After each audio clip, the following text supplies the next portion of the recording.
American culture and politics, to lift ourselves above America in order to give self to self. We constantly reset the terms that others then follow, but we carry the seeds of self-hatred, absorbed white supremacy and racism within our psyches like a virus, and whatever next shit we come up with is infected at conception. Illness crops up like a cancerous old subtext that constantly threatens to overwhelm the new text. And sometimes it does.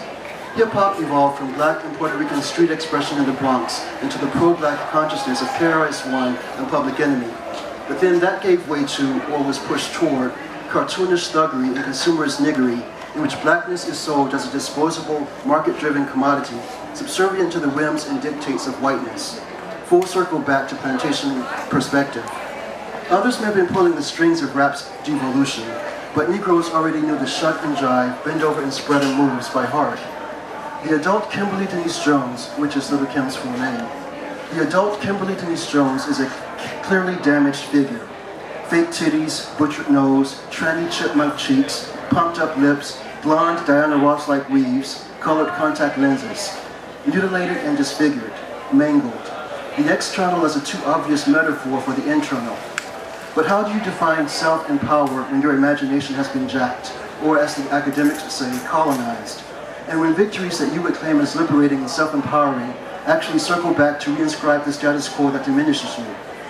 Dig the post-black but old-school vintage self-hatred that's in full and seemingly permanent effect. Damaged psyche, emotional longing, and the erotic ache are fused. The longing in the equation has to do with the desire simply to be seen, validated, desired, and not just sexually, and loved. The wanting is cavernous, deepened from years of all manner of lack.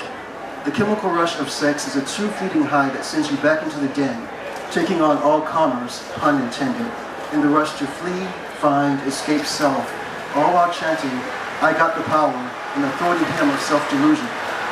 Is there a way to play around with race, specifically white skin privilege and its signifiers, in a manner that breaks the code of power and grants access to people of color, but doesn't dovetail into self-loathing and reflexive elevation of whiteness?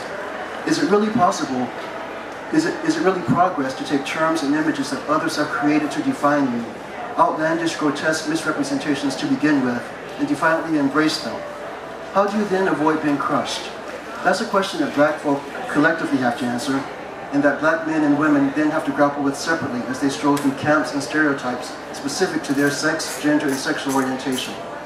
Further, when self-hatred goes unchecked or undiagnosed, how do you differentiate between exploring and embracing other cultures and simply running away from or denigrating blackness?